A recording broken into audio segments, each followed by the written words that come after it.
We live in a constantly changing world where the speed of information is changing how we think and act and connect with one another. When people in a society lose faith in their institutions, in God, and in each other, the nation collapses. We need help rebuilding trust and tying it all together. Welcome to All That to Say, a podcast exploring the interrelatedness of all things in long-form conversation.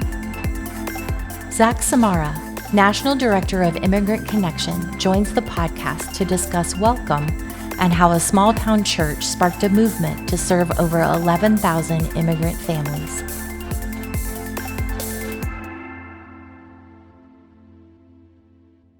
Zach Szamara, we are so glad to have you at All That to Say. Thanks for joining us today. I'm so glad to be here, Jim. Thanks. And I just want to say to anyone listening, tuning in, or watching on YouTube, we hope that you will stay with us in this conversation because it's a really important conversation for this moment in time. If you're watching on YouTube, subscribe to All That to Say. If you're on social media, send us a comment or send up a like. If you're on one of those platforms like Spotify or iTunes, let us know and let the world know that you tuned in. We're so glad for your support and engagement. And Zach, you're here today because you have developed a avocation, a kind of obsession almost, in a really healthy way to problem solve on the issue of immigration in this country, in the United States these days. And it's such a fantastic story. I can't wait to get into it. But before we do that, I'd like people to know just a little bit more about Zach and his family. So, Zach, right now you live in a place called Logansport, Indiana, right? Yeah, and I'm sure everyone knows exactly where that is. So give us an idea. Where is that? So Logansport, Indiana is in between Indianapolis and Chicago, south of South Bend. It's kind of an hour from everywhere in Indiana, and most people don't know where everywhere is in Indiana. It's just north central Indiana. Yeah, but honestly, you're almost at a crossroads. I mean, people aren't driving through Logansport to go any of those places per se, but it's close to those places, which means it has a lot of access to various population groups and communities that otherwise might not be imagined in a rural Indiana town. There's that. Did you grow up in Indiana, Zach? I grew up in Northeast Ohio, yeah. Well, close by. Yeah, in the Midwest. Right? And you're married? Yep, I'm married to Lindy. She's a special educator. She actually is in charge of our Logansport School Corporation. She does all the special education. She's the director, so. Good. And you have a little one at home? Yep, he turns 12 soon, so yeah, he's in 6th grade, Isaac. Oh, for the good old days when my kids were 12. Yeah. And you and your wife didn't start out to embrace immigrants or think about refugees or figure out how the law works. You were not engaged that way. You pursued first together a vocational assignment abroad. Yeah, I've served both in Papua New Guinea and Bougainville, actually, and then also in northern Mozambique and Africa. And so ever since I was a kid, even though I wasn't raised, I was raised in a great home that my mom and dad loved Jesus, and we were raised in the church, but it wasn't like my dad was a pastor or a missionary. But ever since I was really young, like 4 or 5, I wanted to be a missionary. And I don't know why. I never felt like called to a specific place, but I just always wanted to do that. And so I served right after I graduated with my undergrad, and then I went back to seminary. And then my wife and I, along with Isaac was 1 at that time, we went to Mozambique to serve overseas. So yeah, that's where I thought I'd spend the rest of my life. But as it turned out, not exactly a fit for you and your family, and you found yourself coming back home. I think it's an important piece of your story, though, because you have a certain affinity or understanding or heart for various cultures and communities that maybe wouldn't always be found in a small town in North Ohio or in Indiana. But that said, you came back to the States. You're a part of the Wesleyan Church, which is a wonderful family within the larger body of Christ. And some of the folks that you work with at the Wesleyan Church said, well, now that you're back, we've got a job for you, which sent you to Logansport, right? Yeah. And it wasn't a job I think most people would have signed up for. I mean, I personally, and this is a whole other story, but I mean, I just wanted to get back overseas as quickly as possible, but we just weren't in a healthy place, like relationship, spiritually, like physically, emotionally, like we needed healing. And so it's like, where do you go to find healing if you're in ministry? It's like, hopefully maybe I could have been a staff pastor at a healthy church. They were thinking that maybe we would help plant a church in a college town. But in the meantime, they asked if I would go to Logansport to help close a church. Because it was a church kind of weak-kneed, not much promise. That was the take on it. Yeah, and so the district had kind of already decided it was on the short list, it had been in decline for decades, and so they had tried to find a pastor and couldn't, and they just decided, it was less than 20 people. We just need to kind of preach it, a few more months until we'll just close it. And you landed in Logansport for this kind of unenviable assignment. A little bit like Lord Louis Mountbatten sent to India just to get it out of the empire, so to speak. You have this kind of burdensome assignment that is a tall mountain to climb. You land in this little town, and tell us about Logansport, because an interesting dynamic to your story is that you're in Logansport, of all places, developing an interest and an investment in immigrants. What's Logansport and why there? Yeah, Logansport is I love this community. I'll spend the rest of my life in this community. I fell in love with it when I came. It has a rich history that has always been tied to immigrants. The Erie Canal came through there, and so Irish and German did the canal. There were more railways that went through Logansport than even Indianapolis, and so just this transportation hub, like you said, a kind of a crossroads, so a lot of Italian immigrants, and so that was a huge bulk. But, it was primarily white. In fact, in the late 90s, 98%. So unlike other small communities that at least have like an African-American population, there wasn't much diversity at all in Logansport. But a meat processing plant came to Logansport. And with it, you go from like 2000 to 2010, now there's like about 26% non-white. Now there's 36% non-white, 17% foreign-born population in my city, 17%. And this is agricultural Indiana. Yes. This is, a community of only 18,000 in a county of only 60,000, cornfields all around. And yet the world has decided to call it home, to the point, the only community in all of Indiana that has a higher population of foreign-born is West Lafayette, but they counted when Purdue University was in session. So I always joke, I don't know, there was a lot of students from abroad at Purdue. Exactly. Course. So we kind of probably are the number one community. And so not Indianapolis, South Bend, Mishawaka, these other, Evansville, a city around Louisville, but this town, in the middle of nowhere, in the middle of everywhere, however you want to say it, the world has decided to call this place home. So I came, and to be completely honest, this is all Jesus, because my wife and I said we'd give them 2 weeks and then someone else could take that assignment. We didn't want it. The second week, there was a family, an immigrant family. It was a hosting model before we came, and both pastors had left. And so there were a few Latino families, and then there were a few white families that were attending. And one of these families that were immigrants from Mexico took us to a restaurant, and they loved us, they welcomed us, they treated us like people, not as projects. We had just come from the mission field, and everyone else kind of.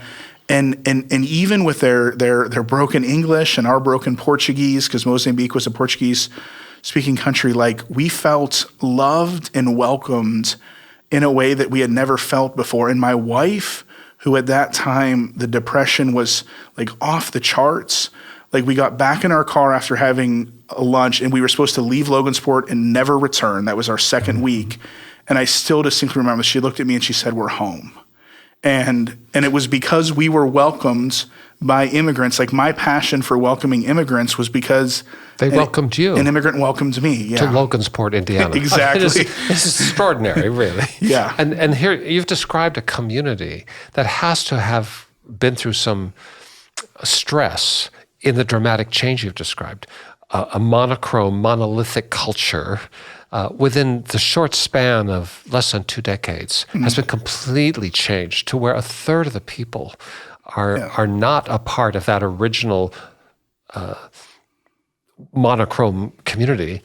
And you're saying 17% were not even born in this country. In other words, they're not even descended from other generations who have come to the country, but they are actually first generation here. Yep. I mean, that has to have a lot of impact on the social fabric and the economic fabric and just the demographic of the community. How has Logansport managed that? I mean, everything's been smooth, or do you think there's some barriers or some apprehension? Yeah, it's been unique in the sense that everyone's been on this learning curve. I will say that because Jesus is just so amazing, and because the Bridge, this church that I have the privilege of pastoring, because we came 10 years ago, like kind of right in the midst of some of this, we have become kind of this influential hub, this place that really should be closed, that most people I think already thought had been closed, all of a sudden has become this point. Like it was renamed the Bridge before I even came, and I'm super grateful for whoever did that, because we're on a river right next to a bridge, but we have been a bridge for our community. We are the place where everyone could come and feel welcome. We host a lot of community development, a lot of events where it's like, how do we? Because like here's the thing, and I'm notorious for using the story of Philip and the Ethiopian eunuch. It was like the Holy Spirit had to call Philip twice. The first time he was proximate. He was on the same road with someone who was different. And then the Holy Spirit kind of had to tap him on the shoulder and say, I'm not okay with just being close. I need you to kalao. That's what happens, I think, a lot of times in communities. You have diversity in communities, so the demographic, the numbers have changed. But relationally, things haven't really changed. People are still not close. Exactly. And so the Bridge and part of our work in the community has been saying, no, we believe the Holy Spirit calls us to kalao, not just to say our kids go to the same school and we might work, in the same space, but we never really sit in the cafeteria together. It's like, no, God isn't okay with just because the reality is, the census shows even if population is declining in some communities, diversity is going up almost everywhere. And sometimes we pat ourselves on the back, but it's like, well, no, God calls us to more than that. God calls us to say, how do we build relationships? How do we welcome? How do we befriend? How do we get to know our neighbors' names, even if their names have an enye in it or an accent or, how do we do that? And so I would say by just Jesus being amazing, the Bridge has got to like ride this along with Logansport as a community and say, how do we get better? And we're not perfect by any means, but I will say we have leaders who value and say, how do we get behind this and how do we get better? At actually being a community that wants to be welcoming, not just a community that says the statistics say, but a community that says, no, we are a welcoming community. You referred to a story from the New Testament, Philip, one of the deacons of the early church who finds himself on a road with an Ethiopian. And your point is that it was not enough to be on the road.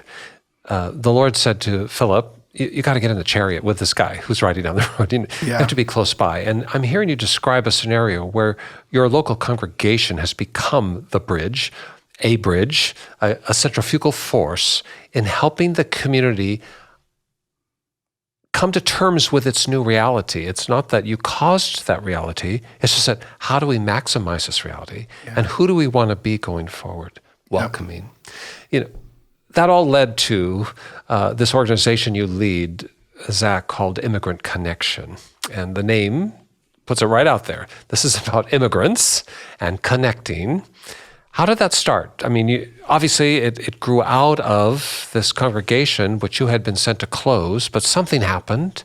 Yeah. How did it start? So when the goal is to close something, obviously that leaves ideas wide open. You can try anything. The worst that can happen Nothing to lose. Yeah, exactly. What do you do, close us? Yeah, and so we just kind of say, what would it be to be a multicultural, multilingual church, go in, make everyone uncomfortable.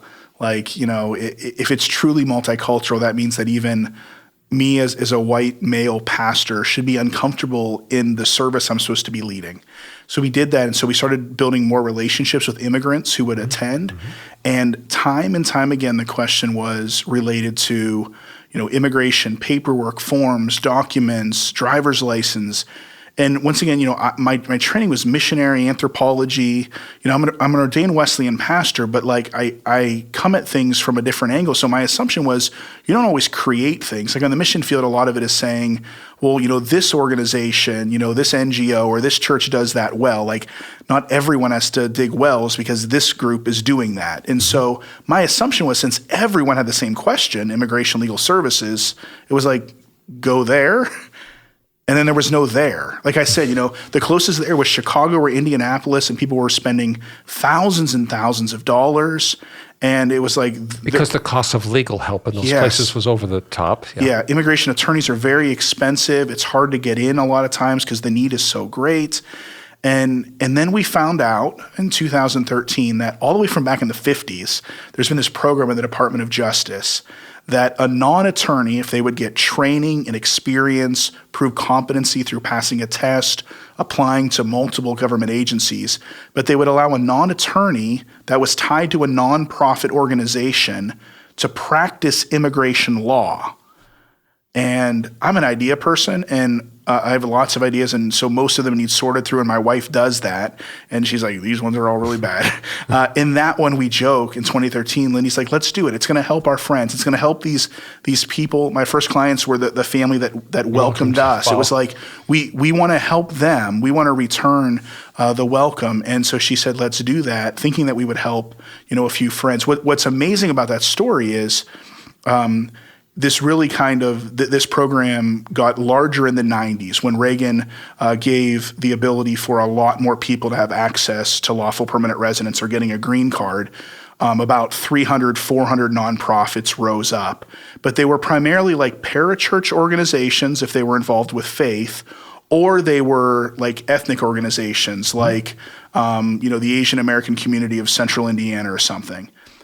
But the whole time it was like churches are nonprofits. Like they qualify by the law. Yeah. It's like, why won't churches do this? So when we did this and we opened in 2014, we were one of less than 5 churches in the whole country to ever do that. And it was all birthed in saying, this was the number one felt need. Everyone was asking about this, and there was no other place to go. So like, we should do this, especially because we're the church, especially because, and I'm sure we'll unpack this later, but I mean, this is part of the ethic of what it means to follow God and follow Jesus.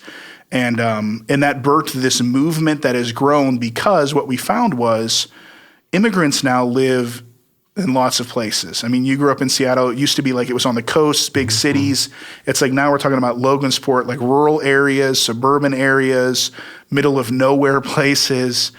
And most law firms, we need more immigration law firms. I love immigration attorneys. If you're an immigration attorney, thank you for your work if you're listening. But there's just not enough.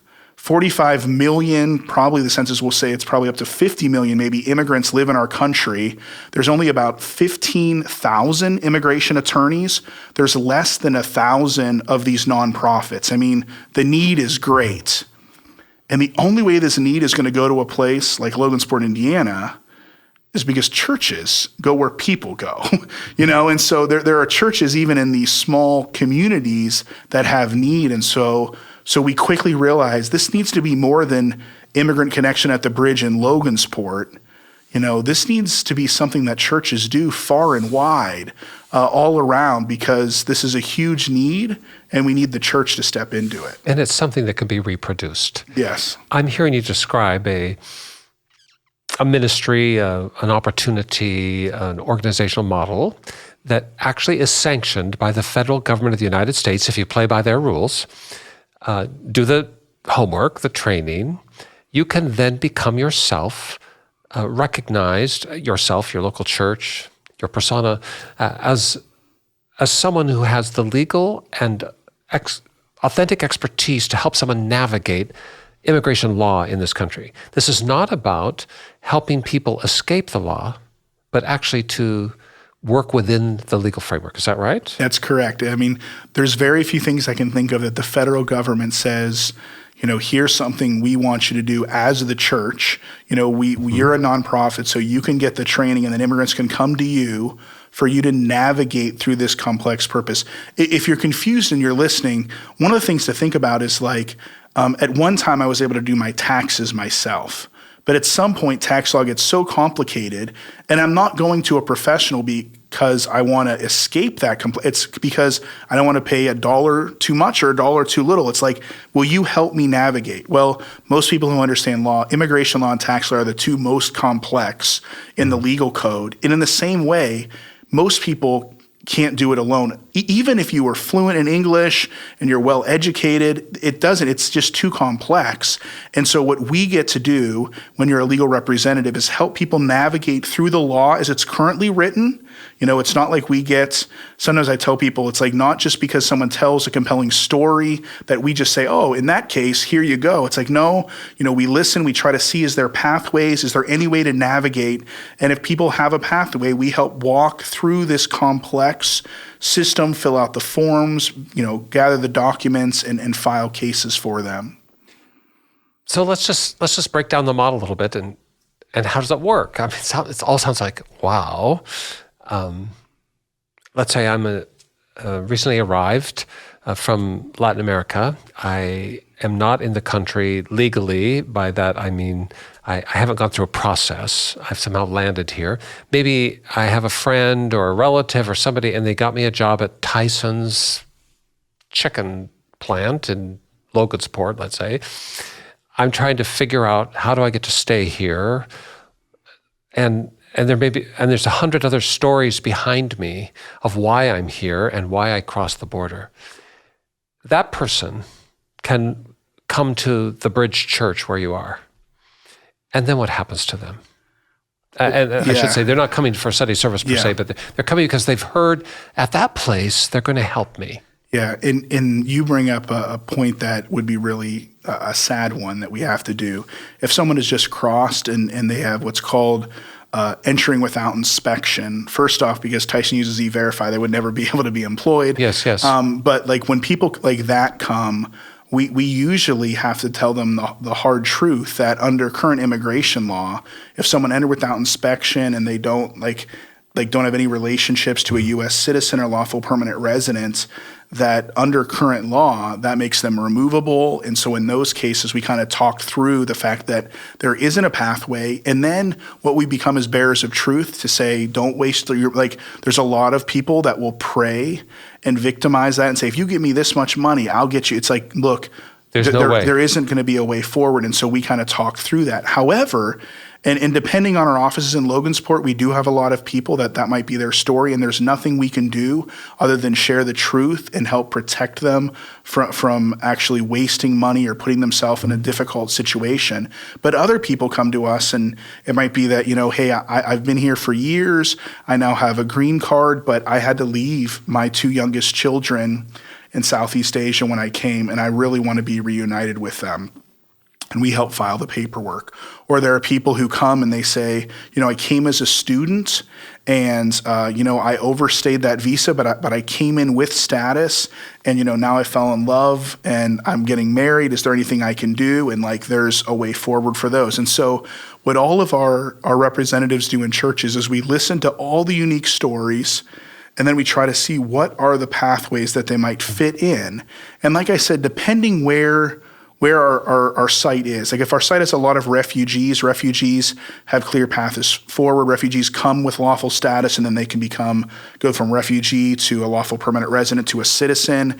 And so an office that has a high refugee population is almost always helping people. Mm-hmm. Where sometimes in mine, only half the people that come to us and share their story and we learn what the situation is, do we say, oh, there is something we can do. In a lot of cases, there isn't. And yet, all of us would say the great win in this is we still are serving because, as I shared, there's a lot of people who paid a lot of money and it didn't get them anywhere because there was nowhere really, to go.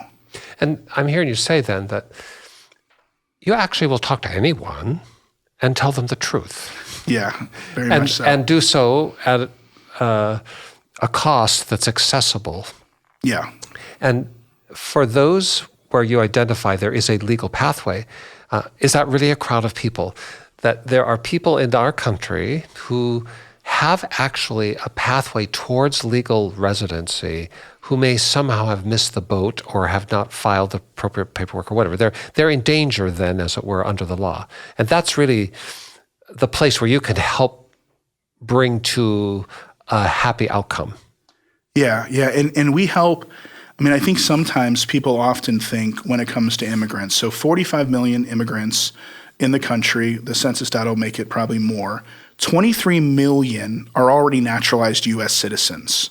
So someone like that might come in, or even a native-born U.S. citizen might come into one of our offices because they fell in love on a mission trip and got married, or they lived overseas. And so we had a lot of just native-born U.S. citizens that are our clients because they're trying to bring immigrants who are related to them. They're trying to reach for family. Yep. Then there's 13 million that are lawful permanent residents, sometimes called green card holders.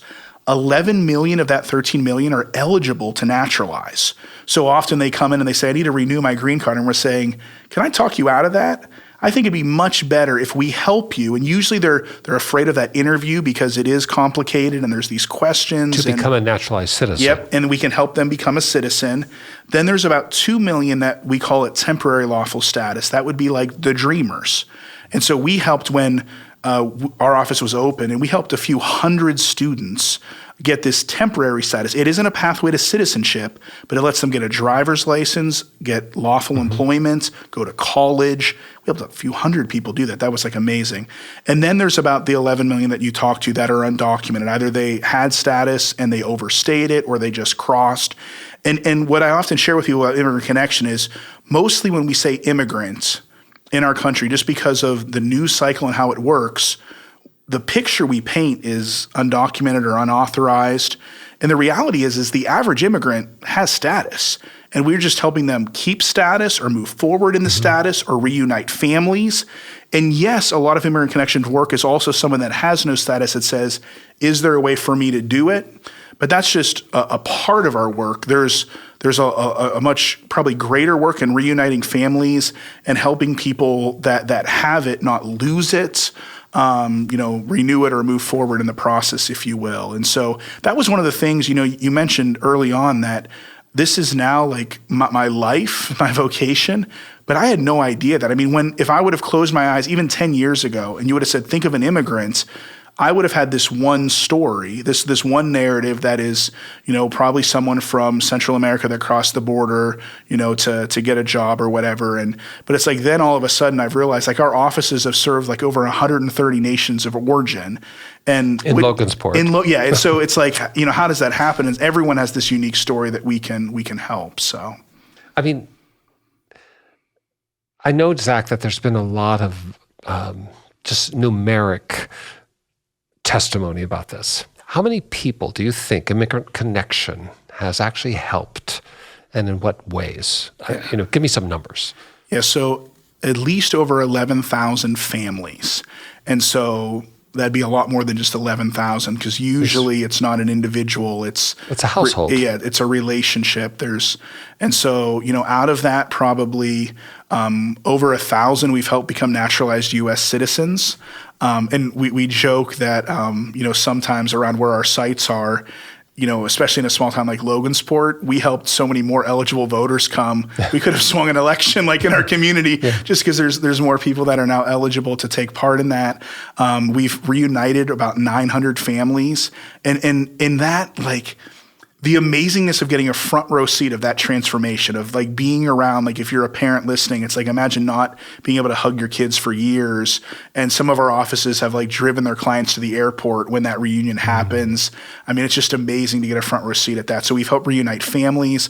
Like I said, we've helped a lot of DACA kids. Probably we're getting close to 1,000 children who we've helped get DACA and go to school and get their jobs. DACA meaning? Yeah, sorry. DACA is Deferred Action for Childhood Arrival. So it's usually we say the dreamers, the ones that came when they were children and are able to move into a status that isn't permanent. This is the thing that's always hard. It's this liminal status which is one of the things that out of that 11,000 families, those are the unique ones, but many of them we've served numerous times.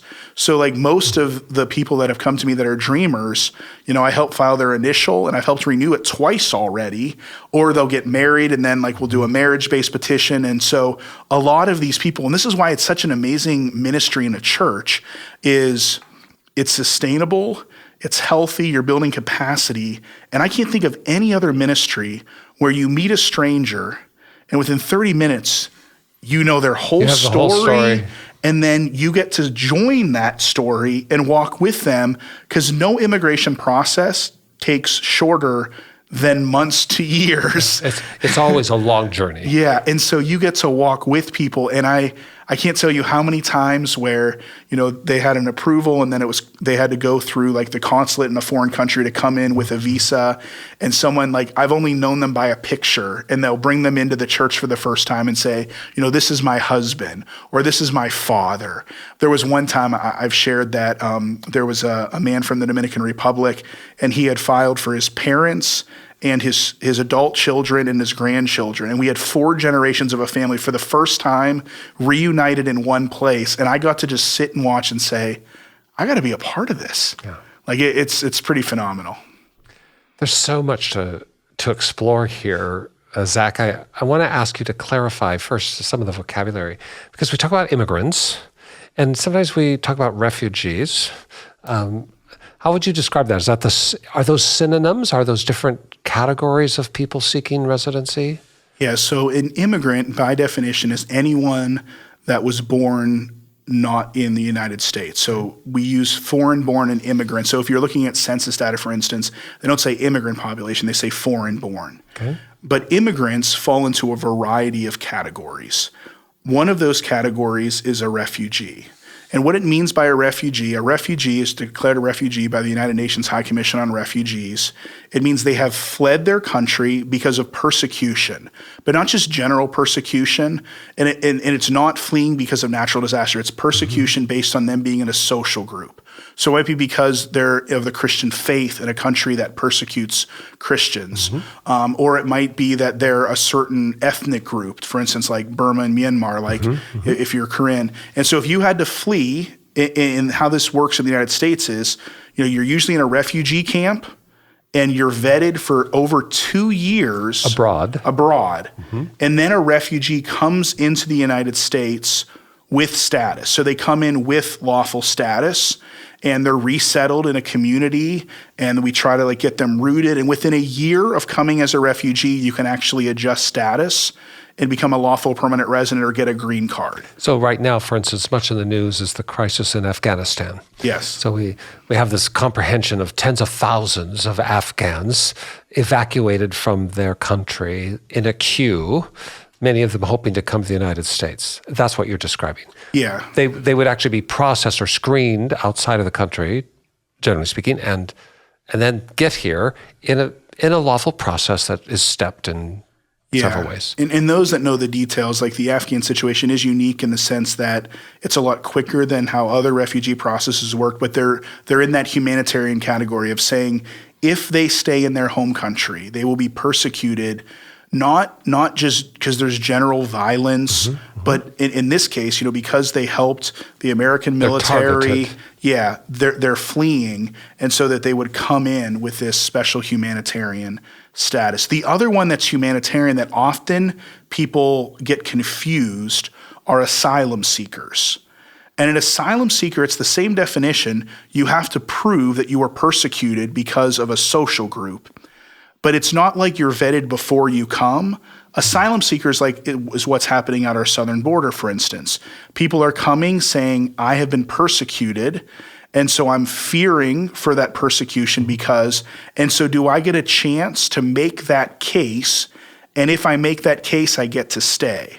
A refugee we've already vetted beforehand, so they come in. The case was already made and closed. Exactly. With asylum, what's happening, and I really hope people grasp this, So at our southern border, and you can claim asylum, maybe you came as an international student and things changed in your country of origin, and you think if I go back because of my political party or because of my faith or any number of social groups, I might be persecuted. You can claim asylum that way too. But usually asylum seekers we think of at our southern border.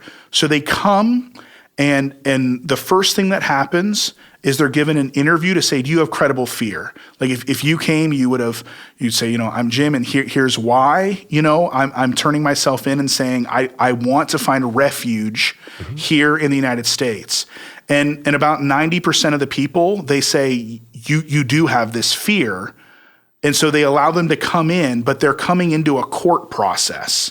And that's where people, I think, get confused. They think that since we're allowing people in, that we're letting them in with status. No. And we're not. They're in a holding tank legally, so to speak. Yeah. Even though they might have freedom to move about. Yeah. And that is a window where they can live here up to 3 years or so in a process of court hearings. But that process always has an end date. And I understand that about 80% of those people who get that far are sent back home. Yeah. And so when you claim asylum, there are only two options, really. One, you get asylum, and if you're granted asylum, then just like you have lawful status and you can go get a green card and move forward, or you're given an order of removal. So there really isn't an in between. And so as you shared, while a lot of people pass that initial credible fear, when it actually goes to a hearing and before a judge and you start sorting out the story, a lot of people don't meet what our bar is of what an asylum seeker needs to meet. And so I think it was 26% get approved, but the people from Central America, it's much lower. It's like between 12 and 18% if you're from like Honduras, El Salvador, Guatemala. So all that to say, like if you're listening, and I know we got into the weeds and these are details, but they're so important because like you shared, like not every immigrant is a refugee, not every refugee is an asylum seeker. These are different categories. And when we allow them to like act like they're all the same, sometimes it creates this false reality, this confusion, which I think, at least for me, that's what I've learned the most over the past 10 years is once I understand the actual reality, the real story, the real definition, it has cleared up a lot of my misunderstandings or confusion because it's like, oh, like maybe you're listening and you thought like, 800,000 people came through the southern border and everyone like became a citizen. It's like, no, that's not at all, what happened. In fact, most of the people will go through this long process and in the end be told that they don't meet the requirements of asylum and have to leave. And so it gets really hard. The whole idea of immigration, sometimes, we glaze over. It's like a bar graph. Yeah. I see numbers, I see bar graphs. We hear the talking heads on television. There's a lot of emotion and passion and investment of energy in the subject. You're talking, though, about a ground level game in a local church in a small town that changed course on this. And by that, I mean, began to address the issue instead of just allowing it to lie by the road. And I'm guessing it's because there was some personal face to it. Now, you've already described your own journey to Logansport, where an immigrant family who needed legal help welcomed you, and it became so human. I mean, is that a key to this whole engagement, that we have to move away from just the kind of categories? Although, on the other hand, Zach, it just seems to me, how else do we cope with something that has so vast of a dimension, 800,000 or whatever? Is this a human drama, or is it dangerous to make it a human drama? I mean, the reason why we called the organization Immigrant Connection is because we often say immigration is an issue, but immigrants are people. And so sometimes people get confused, especially when they first hear about it. They say, oh, the immigration centers. And we say, no. Like, yes, and we understand we're navigating immigration, but for us, it's a people first thing. And so often people say, what changed? Because, I grew up in the Midwest, and some of the views I held, some of the things I remember saying and repeating, like my current self would be like shocked at. And so would other people, because they know my life is kind of centered around this. And yet what changed for me was not a sermon, even though I think pastors should preach on this. It was not reading a book or listening to a podcast or knowing the statistics.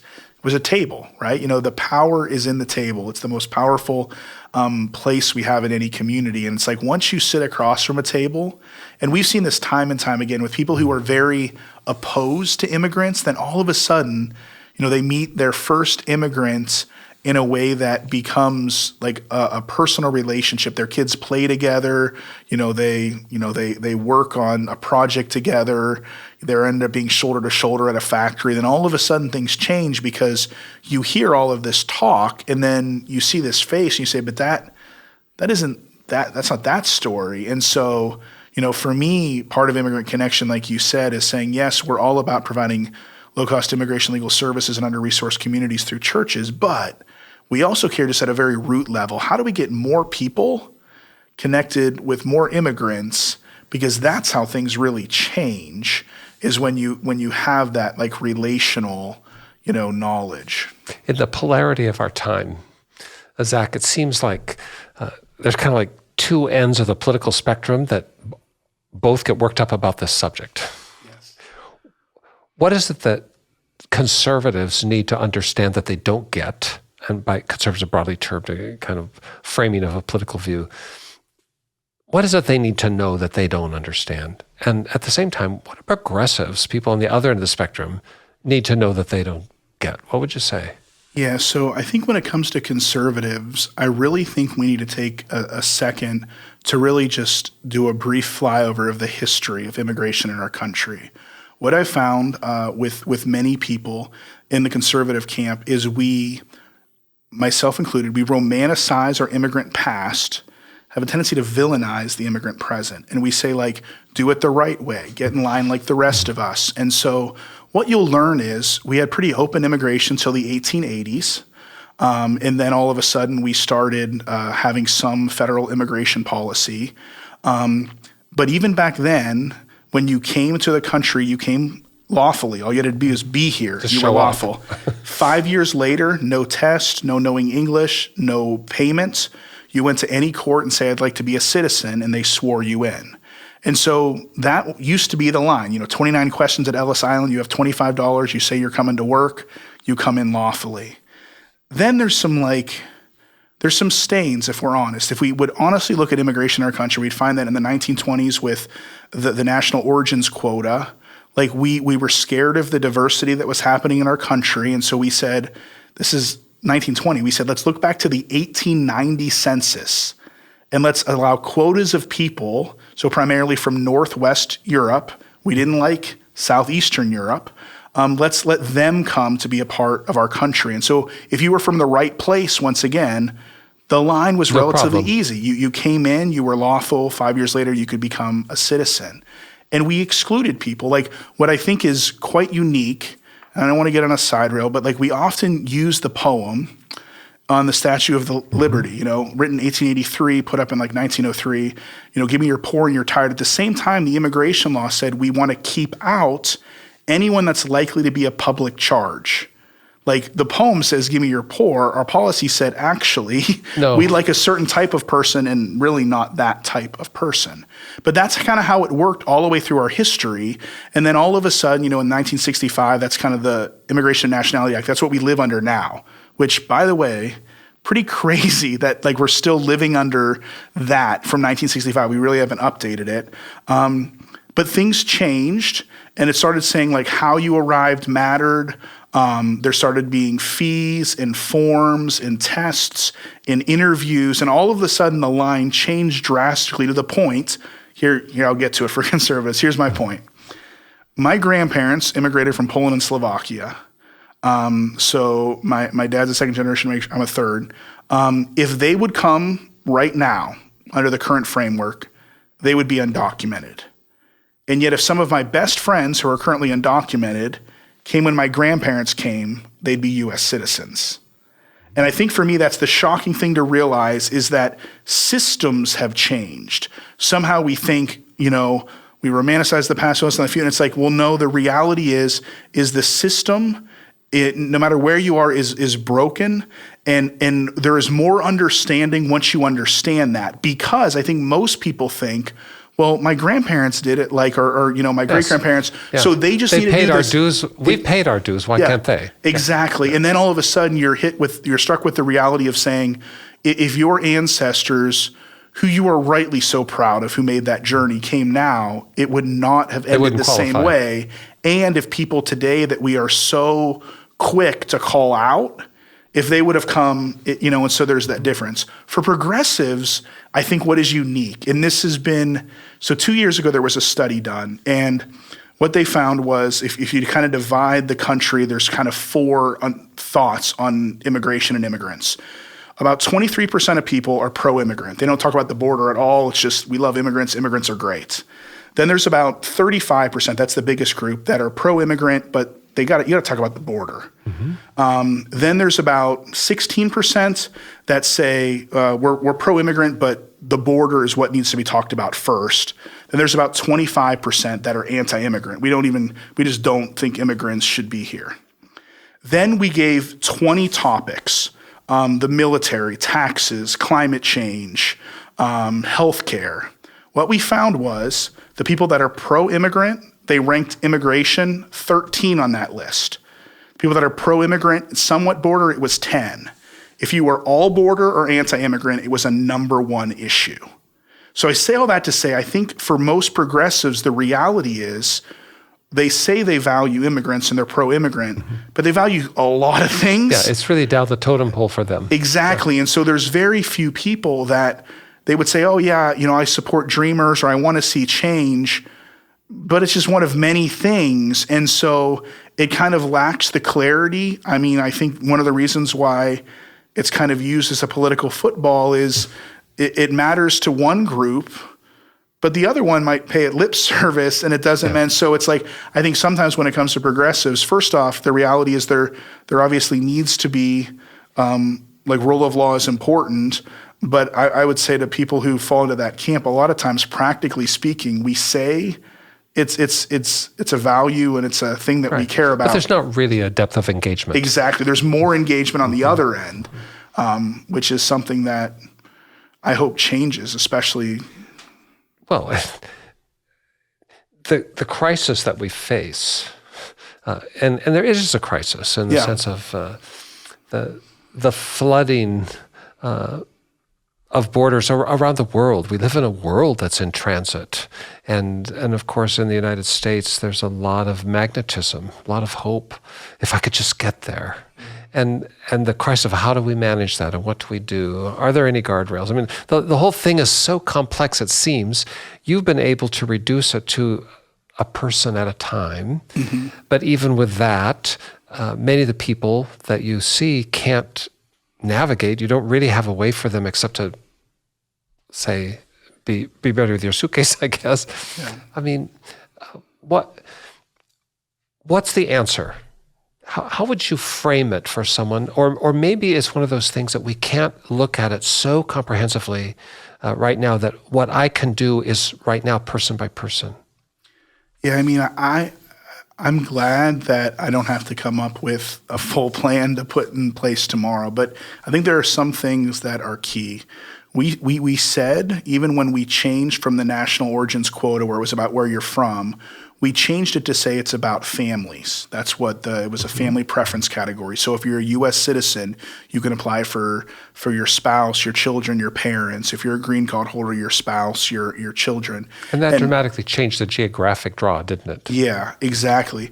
But if we say that immigration is very much about family reunification, I think we need to look at what we're currently doing. So, for example, if you entered without inspection, so you didn't come with a visa, you just came across the border, you married a U.S. citizen, have U.S. citizen children, family immigration is a two-step process. The first step is, do you have the right relationship?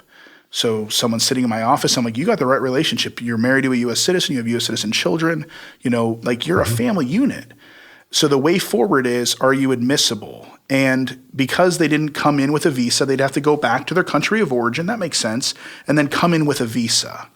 The problem is, in 1996, a bill passed that said if you had no status, if you were unlawful for more than a year, When you leave the country, you're barred from re-entering for 10 years. So a lot of the people I talk to, you have a way forward, but it would mean leaving your family for 10 years. The cost is untenable. Exactly. So it's things like that for me that it's saying when we look at the current structure and like you said, the movement of the world and migration, it's like our current reality would say, if they, if they can show they've paid taxes with an ITIN number, are willing to pay back taxes, if they, have a clear criminal background check and their family is here, why would we make it difficult? Why would the way forward be saying for you to be a family unit and move forward, you have to be separate? It's like, no, we said that family reunification matters. So let's kind of come up with here. So for me, it's like, it's these little things. It's, for instance, the dreamers. We said, I think most people would say, man, when you came when you were young, you grew up here, this is the only home you know. Not only should we give you this work permit that works for 2 years and then 2 more years, you can even travel internationally if you're a dreamer without permission. So you're just in this liminal state. I think most of us would say, well, this is, they have proven themselves. Dreamers have gone to school and got degrees and they've worked in our, in our factories and in our offices. And so why wouldn't we give them a pathway beyond just this little 2-year window? And so for me, when I look at things, I'm just always saying, I'm not sure, all the ins and outs, but I do know there are certain things that I look at that say, this doesn't even fall in line with like the values and themes that we say matter to our immigration process. So can't we at least can we harmonize it? Yeah, can we at least kind of consistent? Yeah, because right now it's a jumble. Exactly. Yeah, and I think the other thing that we often talk about is before we do anything else, the reality is there's at least 11 million people here that don't have status, and we can't just turn a blind eye to that. There has to be, what do we do with that? Like even as we think about changing how you come, what the asylum process is, how many refugees to allow in, those are all great questions, but it's like right here now in the room, we have this many people in the country, and how are we, that they're rooted in a community, most have lived here over 20 years. They're your neighbors that you would never think, probably don't have status, but might not. And so it's like, are there avenues? And I say all that to say, for Immigrant Connection's purpose, we're trail guides. So give us a new map. If you give us a new map that has more avenues, we'll take it. We'll run with it. We'll help more people. Until then, we'll just keep doing what we can do, helping, like you said, one person at a time with the map that we currently have. And that's what I think I love about Immigrant Connection. We're not an advocacy group. We're not in like a political party. We're not partisan at all. It's like all we can do is take the current law and structure and help people navigate through it in a way that gives, hope and truth in a future when possible. Immigrant Connection is grounded in the church. It started in your local church. It's spread across the country. There may be some people today listening who are in a church thinking, wow, is that possible in my church? Yes. But before we explore that, what's your take, Zach, on why the church should be doing this? I mean, we could writ that large about, love your neighbor. Who's my neighbor? And we understand some of those stories of Jesus and definitions from the Good Samaritan on. But what's the theology? What's the biblical grounding that you have discovered and employed as a pastor to help your local church understand why this is Jesus' work? Shouldn't be just left to people who don't care about faith. Yeah, so 3 big kind of pillars that have grounded me. One is when you look at the quartet of the vulnerable, like in the Old Testament, time and time again, God says, I have this unique care and concern for the poor, the widow, the orphan, and the foreigner. And foreigner is immigrant, someone who wasn't born, was born somewhere else. And what you find when you study that is that in the ancient Near East, like in that world, in all the cultures, the king was considered a good king, a moral king, if he stood in the gap for the triad, the poor, the widow, and the orphan. So you didn't have to be part of Yahweh's family to think that you should care for those 3.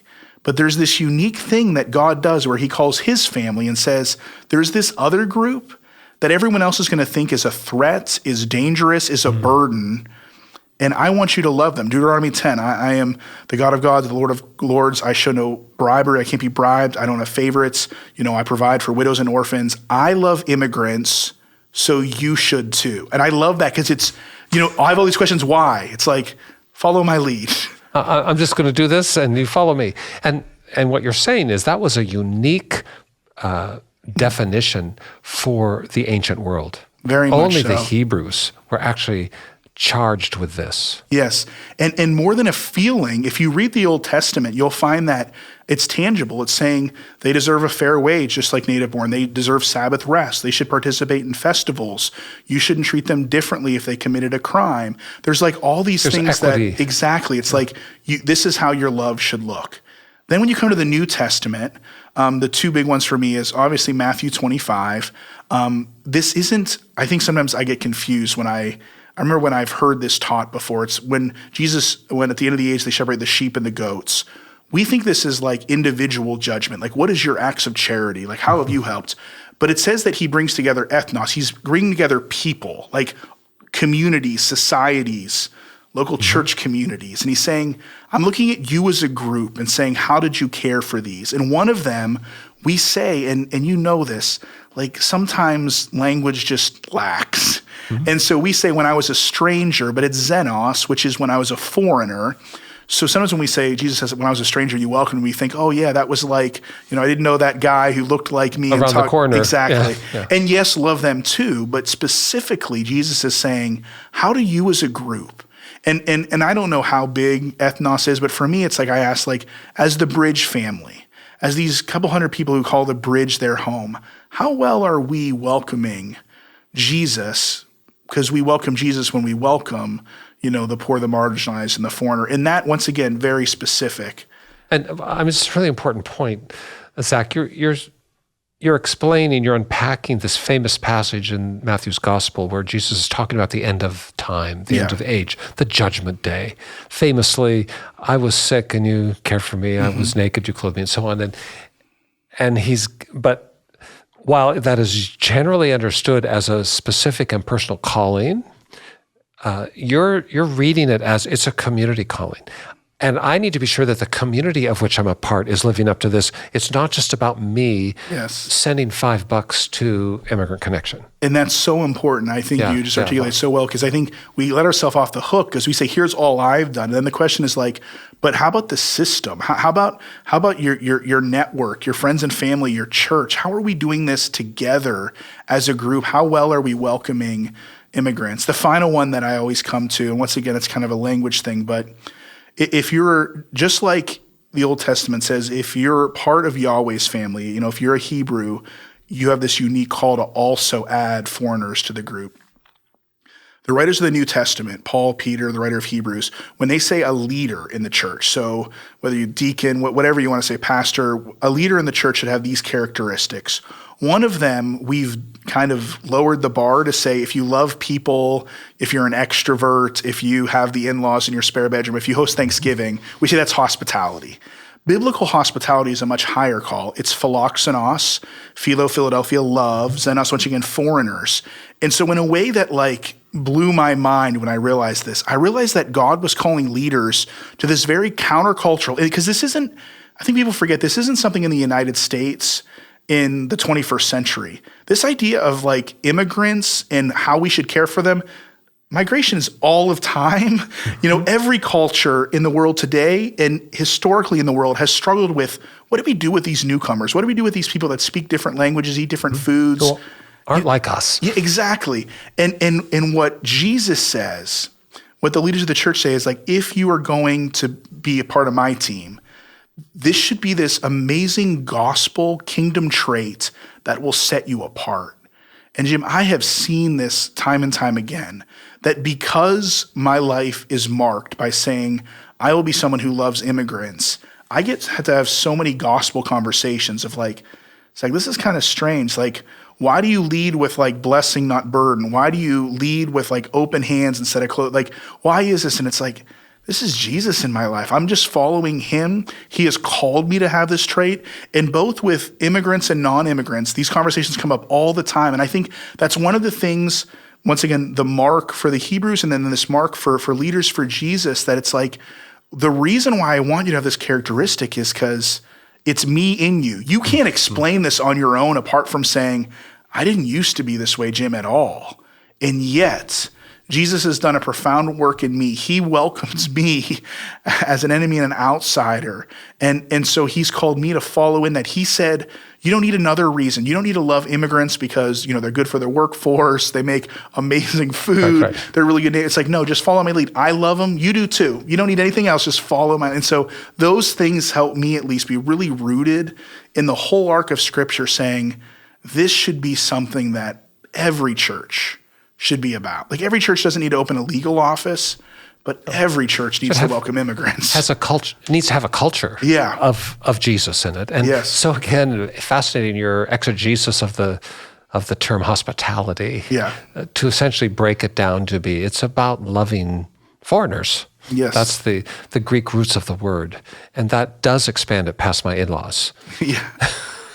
Yeah. Even though they might be hard. No, I have great in-laws. So is that how you've helped navigate your church? Because I think in many local churches, there's tension politically. People come to the table on Sunday, so to speak, of their local church family, and they maybe have different views.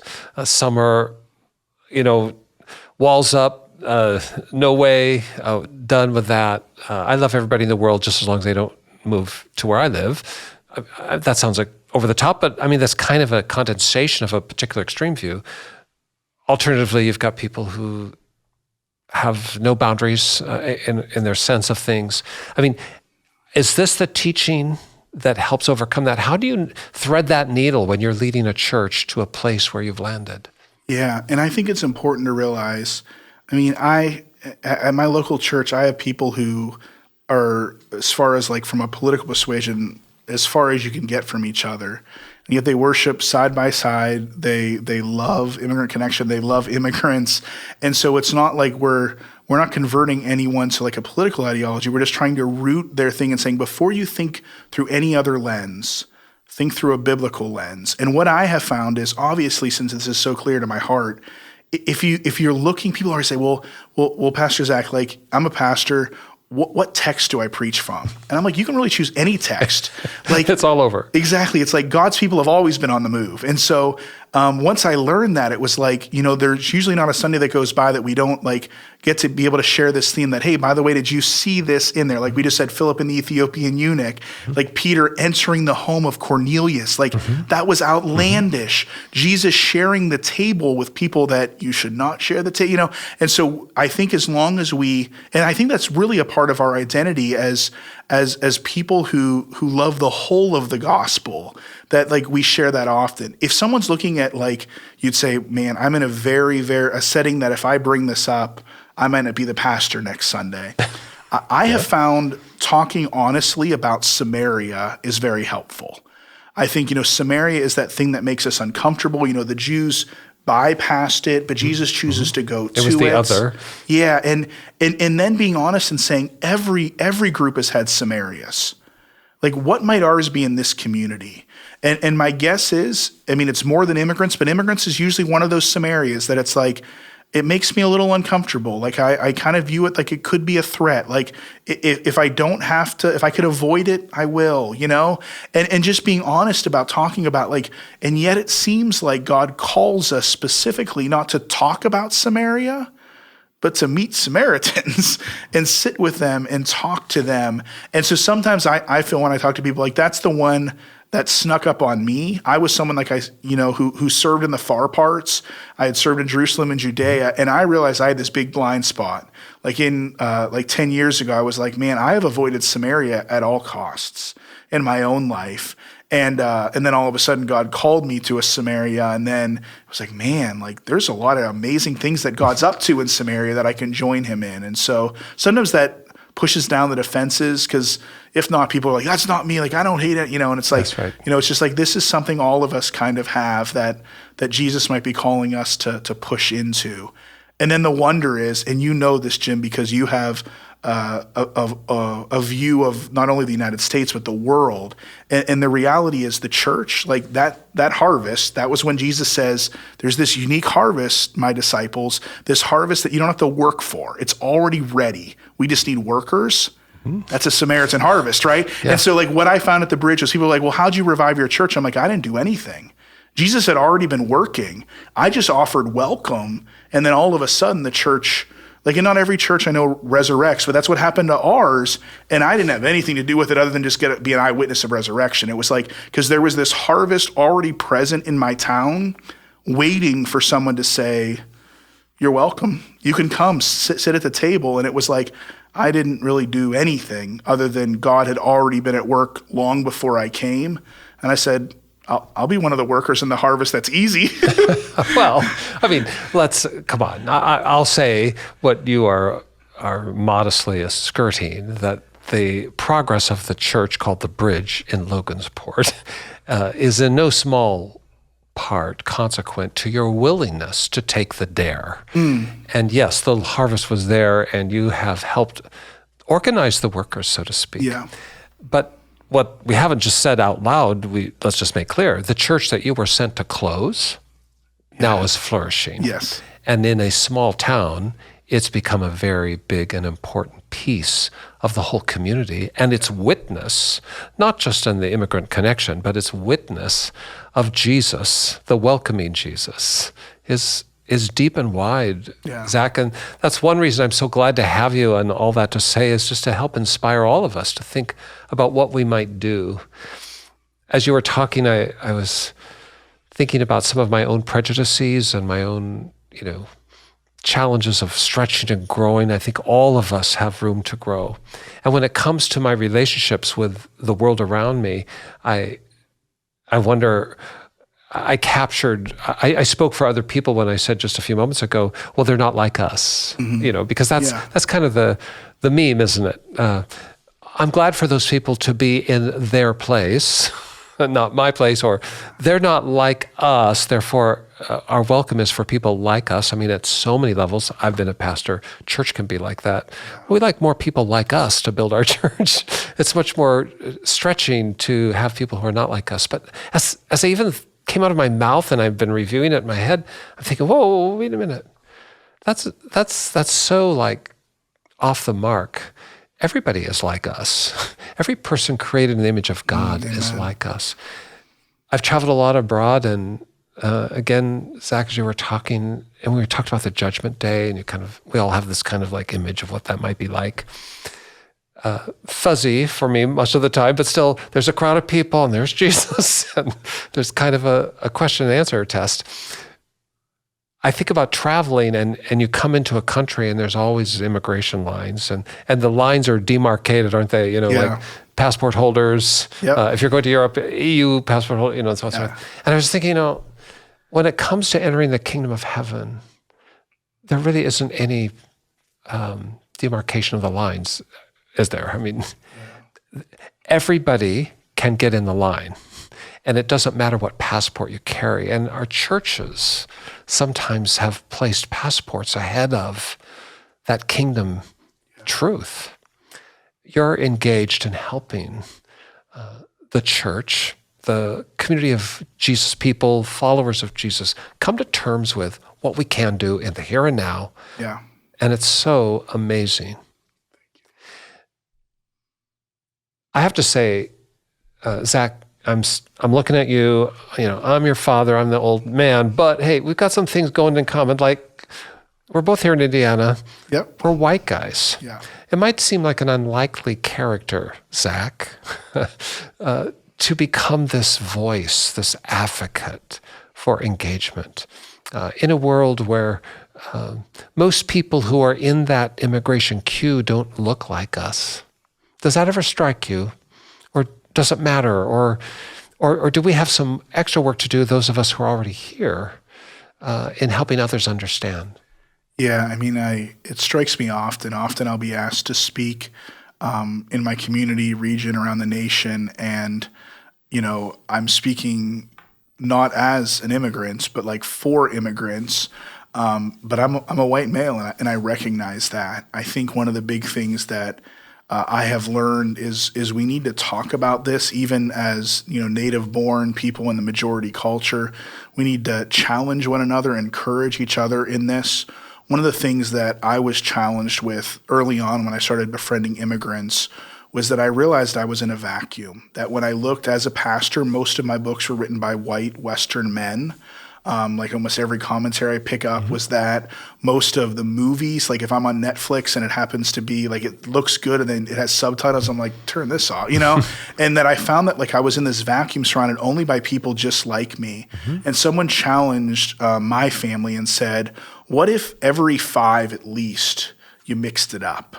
What if like you made sure that like a commentary or a book or a journal like was written by a Latin American theologian or an African church leader? What if you put yourself like under, someone else that was different and said, I want to submit to your leadership? What if you did, watch the movie that was in subtitles? What if, like for us, like we learned in our home, it was like, man, the people that we share our table with, a lot of the people look like us, and it's like, what if we always tried to say, we want to make sure that our table guests are different? And in doing that, I realized a lot of my blind spots. I realized that like I need to do a better job, even as a pastor of a multilingual, multicultural church, that like I have work to do. And I was aware of that. And I realized only when I started placing myself in those positions. One of the most, just like when Lindy said, we're home in Logansport, another key moment in my life was I had been going to a lot of events because of Immigrant Connection, and I was sharing my best friend who's an immigrant, his story. And he said, Zach, as a white male, you seem to love the verse in the Bible that talks about being for a voice for the voiceless. But what you've forgotten is that I have a voice and you're not listening. And I realized, like, I say that as a white male to like others, like we need to do a better job of listening. Some of us love communicating. Some of us, like myself, included, think, I think I can tell your story actually better than you can. It's like, but it's like, no, like my place is to say, how do I not just always lead? How do I not just have an equal voice? Like the kingdom cares about equity. How do I just sit and listen? How do I become proximate to suffering? How do I realize that I can't save everyone, that like I'm just called to listen? And so like I think that's really important. And I think we have a role, those of us that like have gone on this journey, to tell others, please join this journey with us. Like, you will be so blessed, by it. Like I have been welcomed far more than I've welcomed. I have been changed far more than I've helped others be changed. And so like others need to take the journey too. And we can't just wait. Like I think, yes, we need to empower immigrant churches in our communities. That's where the church planting movement is growing in leaps and bounds. And yet our churches too need to be willing to say, what is our role in this community? Even if you're an all-white church listening, it's like you still have a role of how you can welcome well. And that doesn't mean that you have to change your service and like offer, but it's like there are ways that you can tangibly show welcome and say, this isn't for just those kind of churches to do the us versus them. It's like, this is for all of us to be involved in this work in the community. The Immigrant Connection helps empower churches to help under-resourced communities find their way to legal and appropriate landing in this country. Is that a good restatement of where you are? Yeah. So, and more than that, it also expands our horizons about the family of God, the integrity of every person made in the image of God. And in a way, I think humbles us all, no matter where we've come from, to understand we all need a welcome sometime, somewhere. So proud to know you, Zach, honestly. Of all the people I've met in the last year, few people have impressed me more. You're articulate, you're passionate, you're wise, and you're courageous. And thanks for being all that today on All That to Say. Thank you so much, Jim. You're so encouraging. Well, it's the truth. And once more, we thank our audience for joining us today and hope that you will put that like on social media, subscribe to YouTube, give us a comment in that social media feed, tune in again. We are so glad that you joined us for All That to Say. For more information, visit allthattosay.org. Thank you for joining the conversation. Don't forget to like and subscribe.